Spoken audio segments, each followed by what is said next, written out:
You're listening to REIA Radio, the nationally trusted name in real estate investing. We dig deep to discover investors' why in real estate. If you want to skip all the BS and get in investors' heads, you're in the right spot. Be one of the thousands to check out REIARadio.com.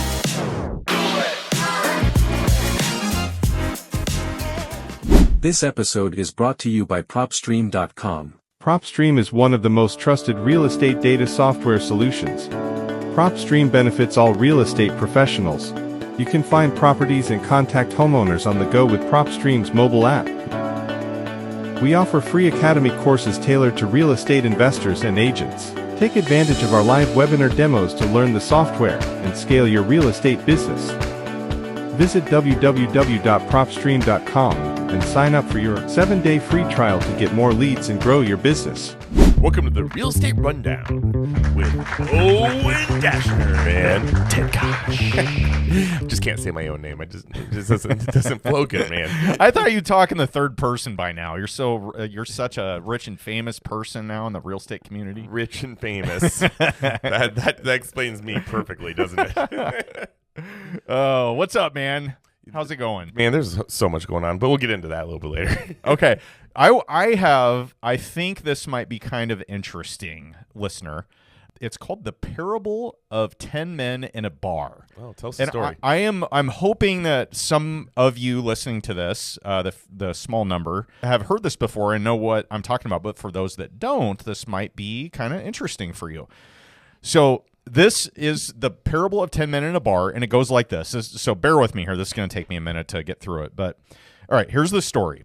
Suppose that every day 10 men go out for beer, and the bill for all 10 comes out to $100. Mm-hmm. This sounds like a fun time. I think we should just try to practice this in real life. I'd like to just say everybody gets a quarter of an old-fashioned. There you go. You get a sniff. If they pay their bill the way we pay our taxes, it would go something like this. So the first 4 men, who are the poorest of the group, would pay nothing. The 5th would pay $1. The 6th would pay $3. 7th, $7. 8th, $12. 9th, $18. And the 10th man, who is the richest, so Elon Musk is having a beer with his homies that work at the Tesla factory, and Elon pays $59 of the beer tab. Ballin'. Yeah. All right, so here's what they decided to do, right? The 10 men drank in the bar every day, and they were pretty happy with the arrangement until one day, the owner of the bar comes to them, and he throws them a curveball. He says, "Since you guys are such good customers," he said, "I'm going to reduce the cost of your daily beer by $20. So 20% discount. 20% discount. Yeah. So drinks for you 10 now cost just $80. Should be good news, right, for everybody. Everybody's be like, sweet. Yeah. Right? So the group still wanted to pay their bill the way we pay our taxes. So the first 4 men weren't affected, right, because they weren't paying anything. So they're like, okay, whatever, I don't care. They would still drink for free. But what about the other 6 men, the paying customers? How could they divide the $20 windfall so that everybody could get their fair share, right? Kind of a quandary we're in here. They realized that $20 divided by 6 is $3.33. But if they subtracted that from everybody's share, then the 5th man and the 6th man would actually end up getting paid to drink their beer. That's a pretty good deal. I can get behind that for them. So the bar owner suggested that it would be fair to reduce each man's bill by roughly the same amount. And he proceeded to work out the amounts that they should all pay. And so it's going to go like this. The 5th man, like the first 4, now paid nothing. So he got 100% savings. 6th man now pays $2 instead of $3. He got a 33% savings. 7th pays $5 instead of $7. He gets 28% savings. The 8th pays $9 and instead of $12, 25% savings. 9th pays $14 instead of $18. He gets a 22% savings, and the 10th, instead of $59, he's now paying $49. That represents a 16% savings. Percentage-wise, the 10th person, the richest guy, gets the least percent amount of the total as a savings, but he's still paying the most out of everybody. By far, yeah. By far. So each of the 6 was better off than before. And the first 4 continued to drink for free, but once outside the restaurant, the men began to compare their savings. And here's where it gets complicated. One of them says, I only got $1 out of the $20. And he was the 6th guy. He pointed to the 10th man. He says, but he got $10. And he's like, yeah, that's right, complained the fifth man. I only saved $1 It's unfair. He got 10 times more than I got. That's true, shouted the seventh man. Why should he get $10 back when I only got 2? The wealthy get all the breaks. Wait a minute, yelled the first 4 men in unison. We didn't get anything at all. This system exploits the poor. And they pound on the table. If it was sitting outside, I guess. Maybe they were sitting in the outdoors. It's an interesting group beer people garden. hanging out. It is. I'm adding some color to this this story. So the 9 men decide they don't like this shit at all. And they surround the rich guy, and they beat the crap out of him. Okay? So, good friends. Yeah. Next day happens, and guess who didn't show up? I'm guessing the rich guy. The 10th man, the guy that was paying most of the tab, didn't show up. Why would he? He got the crap kicked out of him by these other 9 unappreciative friends, right? So that other 9 sit down and they decide to have beers without him. So when it came time to pay for the bill, they found out something pretty important that they didn't think about. They didn't have enough money between all of them for even half the bill, right? So that, ladies and gents, journalists, all you quants out there trying to figure out the tax system, that is how our tax system works. This is illustrated in a story that we can all get behind, which is beer. Or old fashions. Or old fashions. Yes. So the people who pay the highest taxes get the most benefit from a tax reduction. If you tax them too much, attack them for being wealthy, or something similar, they just might not show up anymore. They may just decide that drinking overseas might be more their jam. They might start drinking wine in Europe like all the cool kids over there. Yes. Because the atmosphere is a lot friendlier to them. That is the parable of 10 men drinking in a bar as it relates to the American tax system. Yeah, and so these bigger companies are moving out, taking their businesses to Mexico, China, and so on. Yep, and so there's a lot of, I think it's clickbaity, some of this stuff, and anytime you get into political election time, it's going to be, but this is something I wanted to bring up as a topic because there's some rhetoric going around right now about taxing unrealized gains. And anybody that pays just a little bit of attention to politics, you may have caught like a headline in the news about this. But a lot of people are saying that the wealthy, quote unquote, I have no idea who this cabal of wealthy people is that hangs out in a room, because it's like there's no numbers attached to this. Like, what makes a person wealthy? It's just like the rich, the greedy rich. But I want to bring this up because unrealized gains think about it this way. Let's say you go out and you buy 100 shares of Tesla. Let's say you bought that 5 years ago because you were pretty smart. That'd be sitting pretty good. Yeah, and so it's skyrocketed in value. I have no idea what it's trading at right now. It doesn't matter, but it's it's a multiple of what it used to be, right? So you have a huge gain in that. But you, Ted Kaasch, you have that money in your Charles Schwab account, right?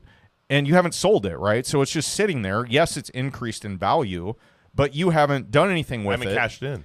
And so could you imagine if somebody came and knocked on your door and they said, hey, you're going to owe us, whatever the number is going to be. Like, let's say it's 35%. So you put $100 in, and now it's worth $1,000. Yep. And so now you're going to pay a 35% fee on the $900 yes, between. The gain. Yes. So they want you to be taxed on the gain that you have not even realized yet because it's just chilling in your account. And they're saying, well, that's an increase and you should be taxed on that and the American taxpayer should get the benefit of it and blah, blah, blah. So do I get to write that off? Yeah. Here we go. Here's the rub. So this gets really conflated with all of the ins and outs of how this would actually work in practice. But the difference is, like, if I have a stock and it bankrupts, right? So if I buy company stock and it goes completely to zero, should I be able to – well, actually, I would be able to write that off because it's worthless now. And I actually did that this year, as a matter of fact. The point being, like, it's so complicated to even try to attempt to look at this. And I think the impetus of this whole discussion in the first place was people were trying to figure out a way, how can we get our – I'm not going to say this is all political, but it pretty much is. They're saying, how can we get more revenue? And we know the ultra rich are the bad guys in all this scenario. So you have the general public and the middle class and the lower income folks. They just are looking for some way to make a living and not be taxed to death. And you have politicians coming along saying, hey, good news, we got a way figured out that we can just tax the really, really, really wealthy people. Because what they're doing is, like, let's say Elon Musk, for example, I think this is what happened in his scenario. He had all of this stock, right, in Tesla that he owned as the, founder of the company and CEO and all that. And he basically pledged that money or that stock account as collateral and took out a loan and bought Twitter with it. Yep. And what was the price tag on that thing? It was really high. Was it in the billion? Yeah, sounds right. Should have had that out. Sorry for the lack of research here, but slippery slope here with this topic. Anyway, people were outraged about that. They're like, how can he buy that? He didn't even take money out of his pocket, and he basically, bought that for free. And there's just all this people up in arms about it. So to talk, in a real estate aspect, tell me if I'm wrong here, but my understanding is if your property also escalates in value, it's the same thing. They would want to tax you on the difference between your purchase price and the tax value assumption of the property. Well, and one thing I didn't mention in this is I think there's a line of demarcation here with where the cutoff is and who is wealthy, who is middle class, who is whatever, right? So I just think this is a crazy, crazy slippery slope that we're on. Now, are both sides trying to do this on politically, or is it like I think it's the more left leaning side. Let's put it that way. Okay. Is kind of has introduced this as a. Well, I mean, we can call it how it is. It's not we're not just saying it. No, but I just think I'm like, first of all, tax the wealthy. They are thinking, meaning it seems like everybody responding on, any social media platform is all like, oh, tax the rich. They shouldn't be able to do that and this and that. It's like, wait a minute. You could do that too. Like if you had a paid off car, you could go in and pledge your car as collateral, get a loan on it, and buy something else. That is exactly what Elon Musk did when he bought Twitter. Mm-hmm. What is the difference? And you're telling me that you'd be fine if you bought, let's say you bought a home, like let's say you bought a starter home. You are, let's say you're not a wealthy person. Let's say you're just a blue collar dude or gal or whatever, buys a house. That thing doubles in value like it has in the last, 5, 6, 7 years. Let's say it's doubling in value. Are you okay if they come along and they say, hey, you have to pay 30% or whatever your tax bracket is. You have to pay that amount now out of pocket, even though you haven't sold your home. Mm-hmm. How are you going to do that? It's complete BS. But my point is everybody can do this. They just don't know how. And they don't have the assets or the large amount of assets that the wealthy do. But my point is like they're operating within a tax system that is saying, here's what we want you to do. Here's the playbook. And if you want to be ultra wealthy and operate in that, we're going to give you the benefit of taxes or tax, deductions and write-offs and so forth because you are an employer. You have a whole bunch of jobs that you're creating. You're contributing to the economy and all those things. And I don't know. I just have a huge problem with this. And I will say, here's your point about the taxes on real estate, for example.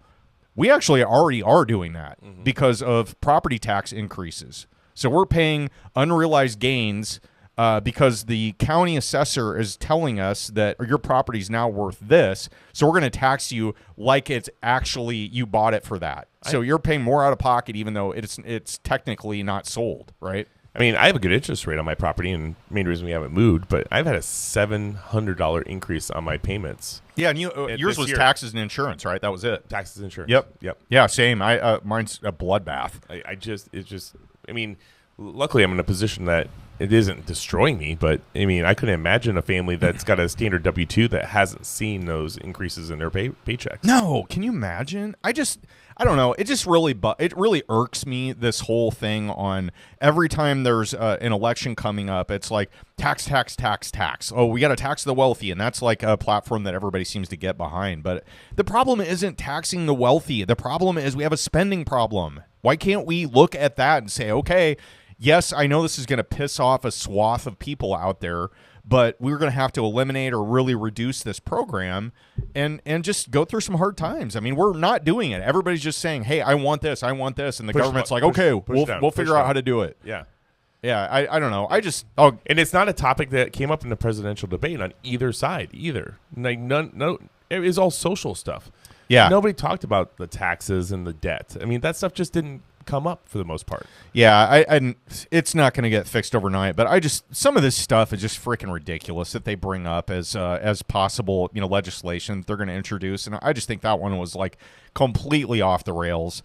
And it's such a slippery slope. And how does that work if somebody's actual value of stuff goes down? Are they going to refund you money? When are they going to do that? Are they going to take their sweet time? And then what about the time value of money that you lost in addition to the actual loss? Like, I don't know. I just have a real problem. I think it's a huge overstep by the government to look into like taxing stuff that we actually don't have in our pocket. Right? I had a fun conversation with my 87-year-old grandmother recently, and she was talking about her coming from South America into the States, and she's like, this is exactly what it looked like when they're trying to get socialism going. And is that right? It really opened my eyes to kind of digging into it a little bit more, and I don't think she's too far off. I can't say I disagree. It just really bothers me. I just think there's so much overreach in this, and it's like we don't have a taxation problem. We have a spending problem. And here's the deal, guys. Let's address it. If you come to one of our real estate meetups, Owen's usually the one buying the big tabs. But if this keeps on happening, hey, I'm going to get surrounded, probably for a different reason than that. People just are irritated with my voice. And then he's going to stop coming to the meetups all around. That's right. And guess what? We're all going to have to start paying our own tabs. I'm going to go to Cancun and go to Bigger Pock, BP Con. Yeah, well, too bad we were there. Too bad we're not there right now. I know. The first time, man. I know. The first one we missed. Sad. But timing didn't work out. It's pretty spendy to go to Cancun. It's not the ticket prices. It's the fact that you had to book the all-inclusive resort on top of everything else it takes to get down there. Right? And then you got to tell your spouse that you're going to Cancun and they're not going, and fight that whole battle. So I was listening to a BP podcast recently, and I think it was just last week, and they're like, last-minute tickets, $500 discount. And I'm like, oh, that says something right there. Yeah. Have you ever heard a last-minute BP coupon for a ticket? No, it's like they keep going up in price the closer to the date you get. Yeah, that's funny. I love to know what the final numbers were there. Yeah. So do you want to talk about today's Golden Nugget? And this Golden Nugget is brought to you by JM Real Estate Capital. Hi, it's Rob, JM Real Estate Capital. We're the money guys that you need to know for all your real estate investments. Talk to us. We can do what your local bank can't or won't do.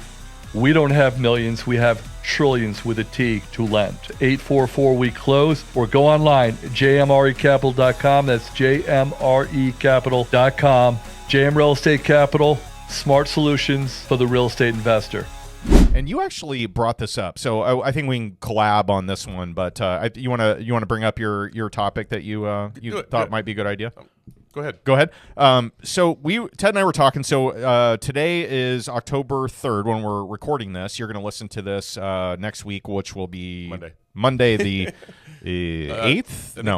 That's a 6th because I was supposed to close the property on the 7th. There we go. Okay. Yeah. All right. So October 6th. So this is a really good time, you guys, to get with your CPA, your accountant, whoever does your books and your tax strategy and prep. I know we have belabored the point on this on other episodes, but this is a really good time because it is a opportune time to plan ahead for the upcoming year. And Ted brought up a good point. He asked me before we recorded today, what do I think the busiest time of year is? That what you said, how you put it?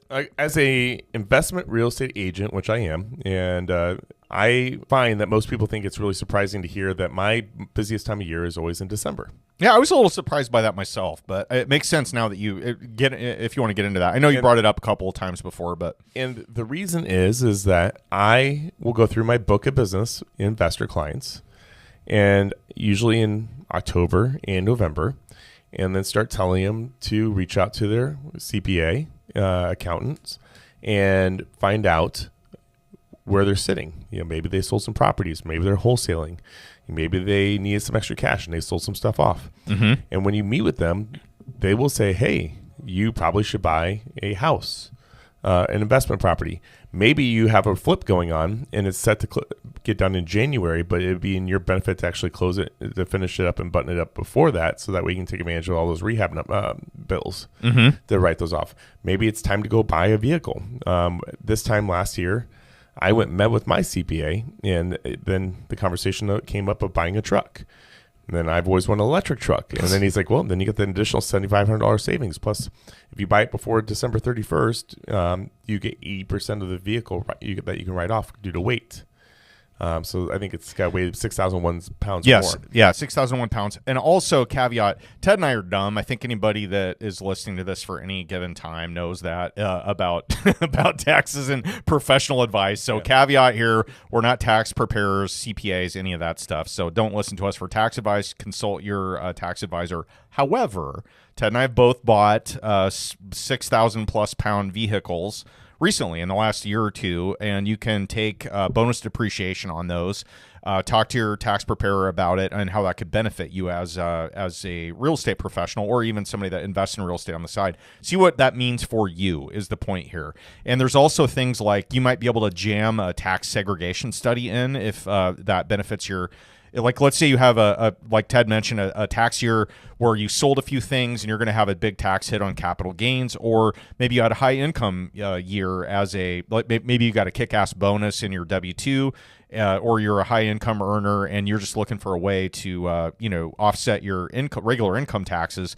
Real estate is a good way to do that, and you can get a lot of tax benefits out of it that maybe you didn't even realize by looking at it. Yep. And I was thinking about this because I know you have a friend, we have somebody that we both know that mentioned they weren't getting a great return on real estate, and they were looking at other potential investment opportunities outside of the real estate asset class.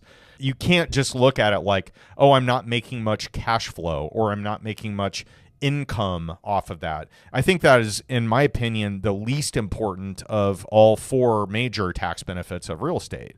So I just think that, and I can debate that all day long, but there's so many ways that you can use this to your advantage, especially if you plan properly. So this is a good time of year to do it. If you catch this episode and you're like, oh crap, yeah, that's a good idea, I should reach out to my CPA.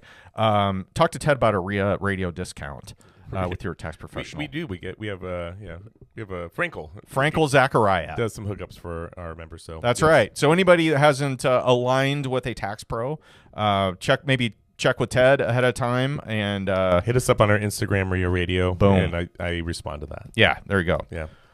Well, speaking of houses, I was just kind of doing some research on where we are standing with the United States housing market as a whole. Okay. And I thought these numbers might entertain you a little bit, but the median sales price of a home today is $433,229. I can't. That's a 3.1% increase from this time last year. Okay. Number of homes sold in the United States, 459,471. And that's a 5.5% drop from this time last year. Okay, so less transactions, higher cost. Yep. Okay. And number of newly listed homes, 548,403, which is a 2.4% drop from last year. Okay. So less inventory, higher prices, seems like a broken record. Yeah. However, as you and I have talked about before, it seems like the market is a little bit stagnant. Could be the time of year, could be, politics, could be just a variety of different things. But yeah, it's those are good stats though. And the key article that Redfin had right on top was this. September was a turning point for demand, with pending home sales flat after 9 months of declines and tours of homes finally hitting the highest level since April. Okay, so maybe there is something to your point on this. The rate drops. The rate drops, yeah. So I think people are maybe a little more motivated right now because they feel like they can have a little bit more breathing room in their mortgage payment. And if you remember, I think it was about a week and a half ago, 2 weeks ago, I was talking, we had a podcast released, and I was like, hey, I got like a handful of listings, and I had 3 phone calls, remember? Yep. And that tide turned last week. And oh, really? I had one property I got like 7 offers on. Nice. And then I had our old podcast studio up for sale and got an all cash offer closing 2 weeks on that one. and then it fell through today. Yeah, I was going to say that. And how'd that go? And it fell through today. God dang it. One silver lining is if that doesn't end up going through, it sounds like you're trying to resurrect the deal, but at least they didn't drag it out for a month or 2 months or something like that. I agree with that, and we'll see in the end what really happens. But the one thing that did shock me is we had a whole meeting yesterday about the property, and I think I overwhelmed them with how to run an Airbnb. You overwhelm me with how to run an Airbnb, man. Like I'm just like wide-eyed when I listen to all the crap you do. And in the end, they are like they said they woke up this morning and they got cold feet, and they're like, "We'll just give you our earnest deposit." Oh, you left out that part. Yeah, I mean that's So something. it was like $5,000. Oh, so we'll see. We'll see. I don't have paperwork in here. All right, let's go get a drink after this. You're buying. Yeah, there we go. So we'll see what happens. But the fun part is that I'm personally running the Airbnb in that unit now, and I've had so much Airbnb business. I've actually been able to take the leads and then put people in every unit in that building, and it is 100% full and making the best cash flow that it's ever made. Good for you. And I was like, man, what a time to buy this thing! Like you're gonna walk in this thing and be making like $9,000 a month right now. Yeah. Oh man. Oh, that sucks. Stupid money. Yeah. I have my last Airbnb guest checking in today. My last. I'm done. What, really? Yeah. Why? Not worth it. Yeah. Yeah, it's totally not worth it for me personally on this particular unit that I have. So what are you gonna do with all your stuff there? I'm gonna try to rent it as a furnished rental. Okay. Either midterm, long term. I preferably long term. So I try to midterm everything, and whenever it's not on midterm, I turn on Airbnb. Yeah, not worth it for me. Just personally for Yeah. me. Like I don't want to do it anymore. I'm burned out. What kind of money is that thing made you? Besides the time that you forgot to turn it on. Yeah, it's not great. It's not worth it. Really? I mean, yeah, because it costs me what $125 to have it cleaned every time. I probably average about $150 a night during off season. Yep. And I pay $125 for cleaning, and then I charge $150 cleaning fee. So let's call it $175 I get a night. But most of my weekends are in the wintertime or fall or whatever, most of my days that it's rented are on the weekends. So I just like, what's the point of this? It's dumb. We should talk off market or offline here. I guess some ideas for you. Okay, but just know that I'm going to turn a deaf ear to him because I'm done. Yeah, I'm checked out. Yeah, I understand that. I'm tired of going over there every freaking time there's a guest. I got an idea for you where you could be 100% hands off. Okay, and but I mean, heck, my Airbnb that I have downtown. I mean, I know it's bigger than yours, but I think yours is cooler. It's cool. Yeah, it's very cool. I mean, I've made $20,000 on that in the last 4 months. Yeah, that's great. And I'm booked solid almost. I think the biggest difference between what I'm operating and what you are is that I have a whole apartment building that I have no control over because it's all long-term tenants there. There's 30 units there that people are just coming and going all the time.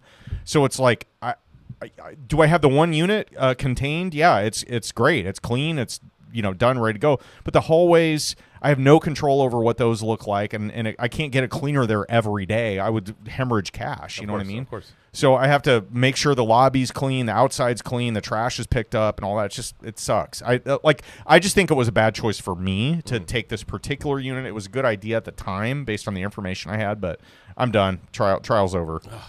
Yeah, heartbreaking. Yeah, I'll sell it to you. Okay, let's talk about it. I'll trade you my 5 unit. No thanks. I do love the REIA Radio studio though. Yeah. So much more roomy. It is roomier than this joint, but this is nice. We have the nice ambiance and lighting. It is so nice. Yeah. Well, before we wrap up today, I think that we need to do a heartfelt reach out to all the people that are affected by the hurricanes. Super, super sad. Horrible weather event, obviously. Anybody that's watched any amount of news at all realizes that Hurricane Helene has now claimed, I think it's over 200 lives. That's what they said a couple hours ago. Yeah, in all of the states affected by it. Obviously, Florida was kind of the front runner in the impact zone. Now it's traveling up the Atlantic coast. Those floods. terrible situation. So obviously thoughts and prayers and all that out to the folks affected by it. It just sucks. It's bad for everyone. I really enjoyed this podcast. I did too, Ted. Yeah. Hey. Oh, fist bump. And stay tuned to Wednesday's podcast where we have Wyatt Simon coming at us live from a local REIA event where he was speaking about what he's been doing. And Wyatt's been featured on at least one, if not two podcasts in the past. And so definitely he's going to go over how he built his business, tips and tricks. And this will also be viewable on YouTube and Rumble if you want to check out those platforms too. Wyatt, like Ted mentioned, Wyatt's been on an episode of REIA Radio among other podcasts. Probably need to get back soon too. Yeah, and he is he is such a go-getter, very motivated guy, young man, and has done a lot in his short time on this earth. Just had a book release last week, actually. He did, yeah. It was your first 100 Doors, I believe, by Wyatt Simon on Amazon or directly from him for an autographed copy for an upcharge. I was actually at this event, and he did a really, really good job with his presentation. I thought he checked all the boxes of what you expect to get from a polished presenter at a REIA or a larger meetup group. So I think you guys will really enjoy Wyatt talking smack about the whole multifamily space and how he operates that business as well as flipping houses and doing all the other stuff he does. Yeah, so good dude. Check it out. Give us a review on your favorite platform. 5-star would be preferred. And awesome podcast. I had a lot of fun today. Owen. Yeah, man. Yeah. If you liked what you're listening to today, feel free to like, subscribe, and share this episode with friends. We love the real estate rundown. It's just Ted and I hashing it out and recapping our weeks and what's going on in the local and national real estate markets. So if you want to support our show, the best way to do that is to give us a 5-star review and leave your comments. Hopefully they're flattering for Ted. He's really self-conscious about the shirt he's wearing because he just searched and randomly found a reel of another real estate investor wearing the exact same shirt. Jake and Gino. Gino Barbaro is wearing Ted's shirt right now. So for those of you happening to catch us on YouTube, it's pretty freaking funny. You should do a side-by-side. I'm not talented enough for Photoshop. But, me either. Anyway, thanks for listening to the Real Estate Rundown.